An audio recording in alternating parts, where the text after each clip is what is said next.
Hey all welcome back, this is me Monica Sharma and welcome to MS bio academy. आज हम बात करेंगे एक बहुत ही इंपॉर्टेंट टॉपिक जो मैंने देखा है मोस्ट ऑफ द स्टूडेंट्स को बहुत डिफिकल्ट लगता है। ये टॉपिक है कि कैसे पता करें कि कितने नंबर ऑफ क्रोमोसोम्स प्रेजेंट हैं या कितने नंबर ऑफ क्रोमैटिड्स प्रेजेंट हैं या डीएनए कंटेंट क्या है जो डिफरेंट फेजेस होते हैं माइटोसिस के उसके अंदर।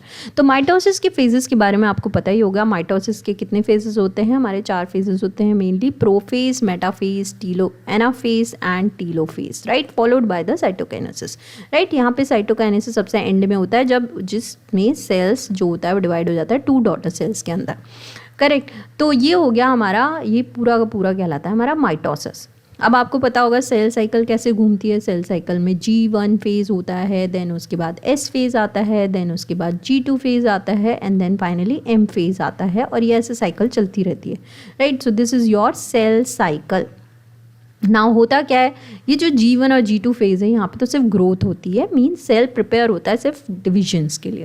राइट, G1 फेज के बाद जो आता है वो S फेज आता है। ये बहुत इंपॉर्टेंट फेज है। यहाँ पे क्या होता है, डीएनए का रेप्लिकेशन हो जाता है।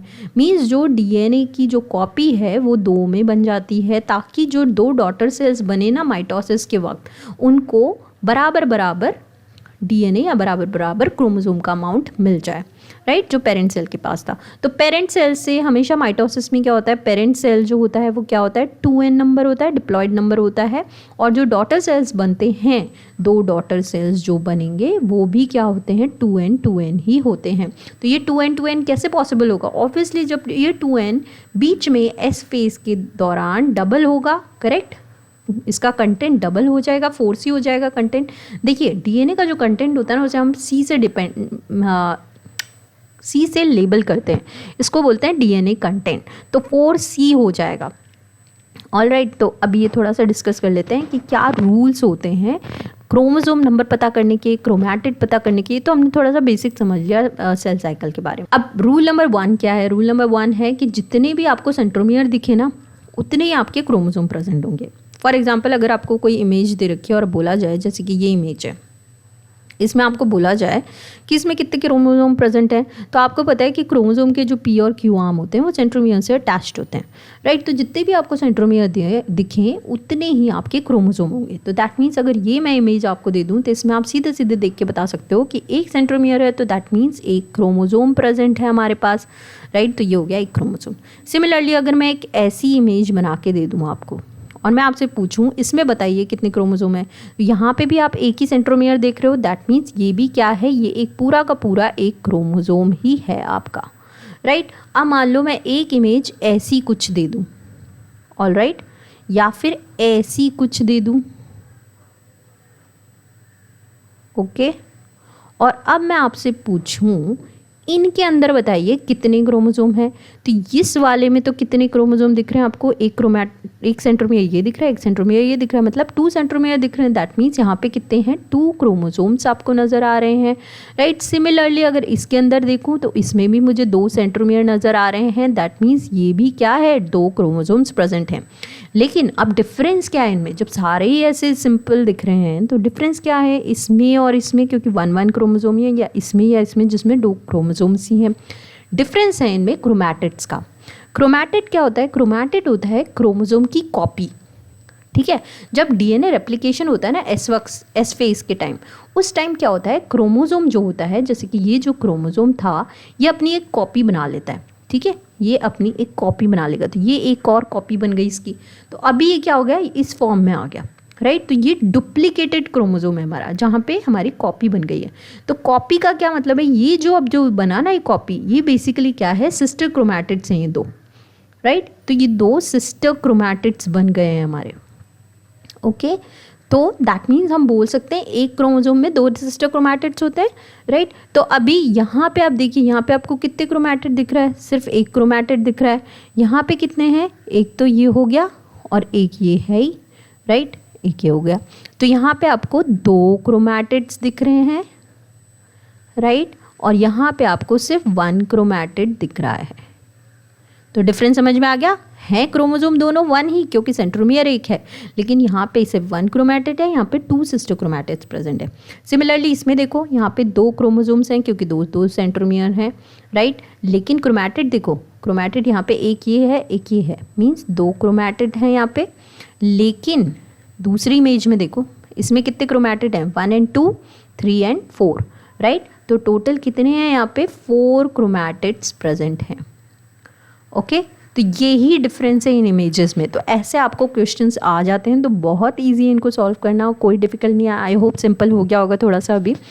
अब बात करते हैं, मैंने बात की डीएनए कंटेंट की, ठीक है। तो डीएनए कंटेंट से भी डरिए मत, डीएनए कंटेंट कुछ नहीं है, मैंने अभी बताया आपको। एस फेज में क्या हो रहा है, क्रोमोसोम का नंबर डबल हो रहा है, उसे क्रोमैटिड्स बोल रहे हैं हम जो बन रहा है। तो क्रोमोसोम का नंबर डबल होने का क्या मतलब है, मतलब डीएनए रेप्लिकेट हो रहा है यहाँ पे। ओके, डीएनए का कंटेंट बढ़ रहा है, रेप्लिकेशन मतलब डीएनए का कंटेंट हम बढ़ा रहे हैं। तो जितना भी अमाउंट ऑफ डीएनए कंटेंट होगा उतने ही नंबर ऑफ आपके क्रोमैटिड्स होंगे। तो अगर मैं यहाँ पे 2 क्रोमैटिड्स बोल रही हूँ, मतलब यहाँ पे 2C कंटेंट है, मीन्स हम डीएनए कंटेंट को हमेशा C से लेबल करते हैं। ओके, और क्रोमोसोम के नंबर को हम हमेशा N से लेबल करते हैं। तो अगर मैं बोलूँगी यहाँ पे N क्रोमोसोम है और यहाँ पे 2N क्रोमोसोम है, तो यहाँ मैं बोलूँगी यहाँ पे अगर 1C कंटेंट है, यहाँ पे 2C कंटेंट है, क्योंकि 2 क्रोमैटिड्स थे। ऐसे यहाँ पे 2 क्रोमैटिड्स हैं तो 2C डीएनए कंटेंट हो गया, और यहाँ पे 4 क्रोमैटिड्स है तो 4C डीएनए कंटेंट हो गया। क्लियर हो गया। तो ये हो गया आपका कंटेंट के बारे में।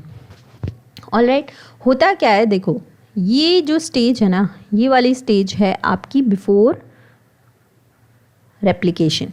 ओके, या फिर बिफोर माइटोसिस बोल सकते हो आप, ठीक है। तो बिफोर रेप्लिकेशन और बिफोर माइटोसिस मान लो ये आपको, राइट, जहाँ पे आपके क्रोमोसोम इस तरीके से प्रेजेंट होता है। अब क्या होता है ड्यूरिंग द एस फेज, या जब after replication, you can say after replication क्या होगा, क्रोमोसोम का नंबर ये रेप्लिकेट हो जाएगा, तो ये इस फॉर्म में आ जाएगा, राइट। अब दोबारा से जब माइटोसिस हो गया, माइटोसिस के बाद अगेन ये इस फॉर्म में आ जाता है। ये हो गया आफ्टर माइटोसिस, आपका क्रोमोसोम इस तरीके से दिखता है। अगर मैं आपको दिखाऊं प्रोफेज, मेटाफेज, और एंड में जब आपके डॉटर सेल्स बनते हैं, तो देखो यही वाली चीज़ होगी। होता ऐसे स्टार्ट है क्रोमोसोम, और एंड भी ऐसे होता है, बीच में ऐसे हो जाता है रेप्लिकेशन के बाद। देखो यहाँ पे, देखो यहाँ पे क्या होता है, इनिशियली जो होते हैं ना ये इस तरीके से प्रेजेंट होते हैं इंटरफेस में। तो लेकिन ये आपका प्रोफेज है, ये मेटाफेज स्टेज है, ये एनाफेज स्टेज है, टेलोफेज स्टेज है। इसके बाद आपका साइटोकाइनेसिस आता है, राइट। साइटोकाइनेसिस में क्या होता है, 2 डॉटर सेल्स में पूरी तरीके से टूट जाती है बीच में से, और 2 डॉटर सेल्स में तब्दील हो जाएगा। और ये इस तरीके से आपके ये 2 रेड 2 ब्लू ये आ जाएंगे। मान लो ये रेड ब्लू ऐसे, राइट। ये क्रोमोसोम जो मैंने यहाँ पे दिखा रखे हैं, तो ये डॉटर सेल्स में इक्वली आ गए, राइट। तो इस फॉर्म में आ गए, जो डुप्लीकेटेड फॉर्म नहीं है अभी, राइट। डुप्लीकेटेड क्यों करना पड़ा, ताकि दोनों डॉटर सेल्स में इक्वल नंबर ऑफ क्रोमोसोम्स मिल जाए। माइटोसिस में 2n से 2n ही बनता है, राइट। पेरेंट सेल में अगर 2n है तो डॉटर सेल्स में भी 2n ही रहेगा, वो रिस्टोर्ड होता है। तो यहाँ पे आप देखिए, यहाँ पे कितना है, 1 क्रोमोसोम है, 1 ही क्रोमैटिड भी है, राइट। क्रोमैटिड को मैं अगर ऐसे लिख दूँ, क्रोमोसोम को ऐसे लिख देती हूँ, ठीक है। यहाँ पे कितने हैं, यहाँ पे भी 1 क्रोमोसोम है, राइट। और क्रोमैटिड कितने, 2 क्रोमैटिड्स हैं, वेरी गुड, राइट। सिमिलरली यहाँ पे देखिए, यहाँ पे क्या हो गया, अभी 1 क्रोमोसोम है और हमारा 1 ही क्रोमैटिड है। तो आप देख सकते हैं कि before mitosis and after mitosis जो हमारा क्रोमोसोम नंबर है और क्रोमैटिड नंबर है वो सेम है। और यू कैन से कि पूरे माइटोसिस के शुरू होने से और एंड तक क्रोमोसोम का नंबर सेम ही है, 1 का 1 ही रहा है। क्रोमैटिड नंबर चेंज होता जा रहा है, ओके। क्रोमैटिड नंबर रेप्लिकेशन के वक्त 2 क्रोमैटिड्स हो गए, क्योंकि डीएनए कंटेंट हमारा 4C हो गया था वहाँ पे जाके। ऑलराइट, सिंपल है। तो this is how to be done. अब बात करते हैं हम डिफरेंट फेजेस ऑफ माइटोसिस में कैसे पता करें कि कितना क्रोमोसोम नंबर है और कितने हमारे क्रोमैटिड नंबर है, ये पता करने के लिए, क्योंकि ये बहुत सारे क्वेश्चंस बन जाते हैं, ऐसे एमसीक्यूज आते हैं कि बताइए मेटाफेज के अंदर माइटोसिस में कितने नंबर ऑफ क्रोमैटिड्स प्रेजेंट है और कितने नंबर ऑफ क्रोमोसोम्स प्रेजेंट है। तो भैया इसको बहुत ईजी है, सिंपल से समझ लो। यहाँ पे देखो ये इमेज बता रखी है मैंने आपको, सिंपल ये इमेज से ध्यान रखो आप। प्रोफेज क्या होता है, मेटाफेज क्या होता है, एनाफेज क्या होता है, टेलोफेज क्या होता है, उसमें क्रोमोसोम के चेंजेस कैसे कैसे होते हैं। प्रोफेज में क्या होता है आपने देखा होगा सिर्फ इस तरीके से, क्योंकि इंटरफेज एस फेज के बाद ऑब्वियसली ये रेप्लिकेट हो गए, क्रोमोसोम डुप्लीकेट हो गए, राइट। तो ये डुप्लीकेटेड फॉर्म में प्रेजेंट होंगे इस तरीके से। तो ये आपके सेंट्रोमियर्स गिन लो सीधे सीधे। यहाँ पे सेंट्रोमियर्स कितने हैं, यहाँ पे हमने ईजीनेस के लिए ह्यूमन बींग्स में वैसे अगर आप बात करोगे तो फिर आपको 23 पेयर्स ऑफ क्रोमोसोम्स लेने पड़ेंगे। यहाँ पे हमने सिर्फ 2 पेयर ऑफ क्रोमोसोम्स ही लिए हैं ईजी रिप्रेजेंटेशन के लिए, राइट। तो अगर 2 पेयर ऑफ क्रोमोसोम दिख रहे हैं यहाँ पे आपको, तो यहाँ पे आपको क्या दिख रहा है, ये देखिए सेंट्रोमियर्स कितने हैं, 4। तो दैट मीन्स आपके नंबर ऑफ क्रोमोसोम्स कितने होंगे यहाँ पे, 4 only, right. And number of chromatids कितने होंगे, क्रोमैटिड्स कितने दिख रहे हैं आपको यहाँ पे, ये हो गया 1 2 3 4 5 6 7 8। तो that means number of chromatid is 8। Similarly यहाँ पे देखो मेटाफेस प्लेट में क्या होता है, सिर्फ मेटाफेस प्लेट के ऊपर सेंटर में आके अलाइन हो जाते हैं ये स्पिंडल फाइबर्स के ऊपर, ठीक है, क्रोमोसोम्स आके, तो कोई चेंजेस नहीं हो रहे हैं। तो दैट मीन्स यहाँ पे भी क्या है, 4 क्रोमोसोम्स हैं क्योंकि 4 सेंट्रोमियर दिख रहा है हमें, और क्रोमैटिड्स कितने हैं, वही सेम 8 हैं, करेक्ट। यहाँ पे देखो एनाफेज में क्या होता है, ये जो होते हैं क्रोमोसोम्स या फिर आप बोल सकते हो सिस्टर क्रोमैटिड जो होते हैं वो सेपरेट हो जाते हैं, टुवर्ड्स अपोजिट पोल्स चले जाते हैं सेंट्रोमियर को स्प्लिट करके। तो अभी देखो कितने सेंट्रोमियर दिख रहे हैं, 1 2 3 4 5 6 7 8। तो दैट मीन्स जितने सेंट्रोमियर उतने क्रोमोसोम है, दैट मीन्स 8 क्रोमोसोम्स हैं। और क्रोमैटिड कितने दिख रहे हैं हमें, क्रोमैटिड भी हमें 8 दिख रहे हैं। तो that means 8 chromatid 8 chromosomes in anaphase stage. अब देखो टीलोफेज का, टीलोफेज में क्या होता है, टीलोफेज में सिंपल जो सेल होते हैं वो पिंच होना स्टार्ट हो जाता है और क्रोमोसोम्स जो होते हैं वो इंडिविजुअली डिफरेंट पोल्स पे उनके चारों तरफ न्यूक्लियर मेम्ब्रेन बनना स्टार्ट हो जाती है, राइट। तो यहाँ पे भी टोटल अगर मैं देखूँ टीलोफेज को अगर पूरी तरीके से, तो कितने टोटल नंबर ऑफ क्रोमोसोम्स हैं, again 8 chromosomes and 8 chromatids present हैं। लेकिन जब ये पूरी तरीके से डिवाइड हो जाता है 2 डॉटर सेल्स के अंदर, तो अभी क्या हो गया, टोटल नंबर ऑफ सेंट्रोमियर देखो 1 2 3 4 इस सेल में है। तो दैट मीन्स 4 क्रोमोसोम्स हैं यहाँ पे, और कि इसमें भी 4 क्रोमोसोम्स ही दिख रहे हैं, और क्रोमैटिड भी हमें 4 ही दिख रहे हैं, राइट। तो दोनों के अंदर each one of them will be having 4 chromosomes 4 chromatids each, alright. तो हमारा ये चीज़ होता है, ये आपको ध्यान रखना है। इस तरीके से आप इजीली रिप्रेजेंट करके बता सकते हो कि कितने नंबर ऑफ क्रोमोसोम्स होंगे, कितने नंबर ऑफ क्रोमैटिड्स होंगे। क्लियर है, सिंपल है। अब अगर इसको समराइज़ कर दें हम ह्यूमंस की फॉर्म में, मैंने कहा था ये मैं सिंपल वे में मैंने सिर्फ 2 पेयर्स ऑफ क्रोमोसोम्स को लिया है ताकि ईजी हो जाए आपको अंडरस्टैंड करना।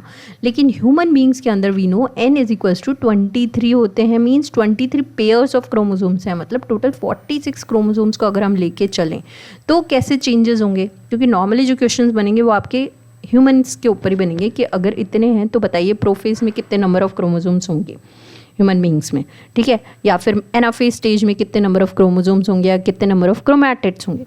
तो ये एक समरी चार्ट आप याद रखिए। यहाँ पे हम लिख लेते हैं नंबर ऑफ क्रोमोसोम्स, ओके, और यहाँ पे हम लिख लेते हैं number of chromatids, okay.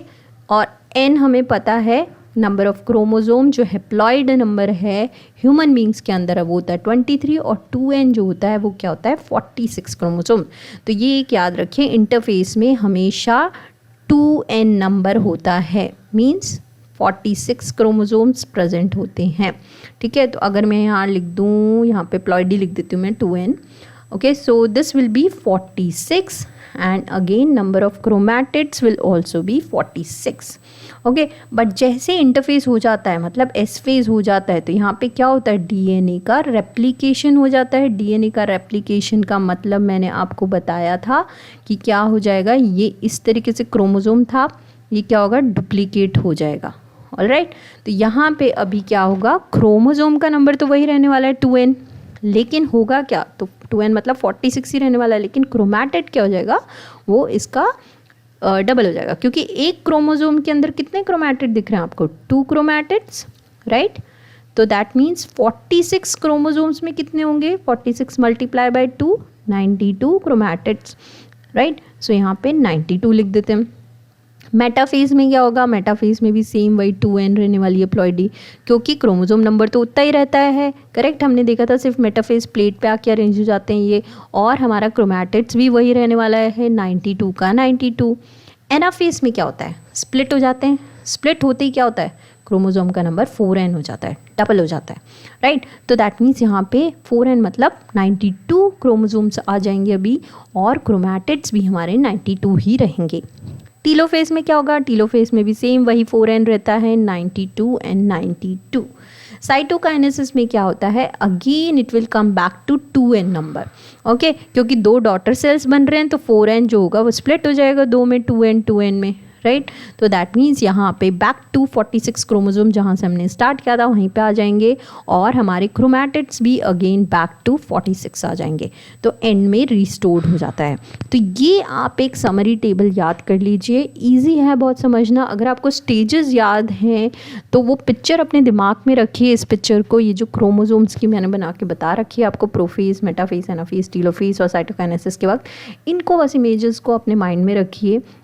Easy होगा बहुत आइडेंटिफाई करना कि कितने नंबर ऑफ क्रोमोसोम्स प्रेजेंट होते हैं, कितने नंबर ऑफ क्रोमैटिड्स प्रेजेंट होते हैं, डीएनए कंटेंट कितना प्रेजेंट होता है हर फेज ऑफ सेल साइकिल में। I hope this is clear to you, और बहुत ईजी था ये समझना। अगर फिर भी कोई क्वेरी है, कोई क्वेश्चंस हैं आपको, तो please do let me know in the comment section down below. I will be very happy to help you guys, and thanks for watching. Please don't forget to subscribe MS Bio Academy. Bye for now.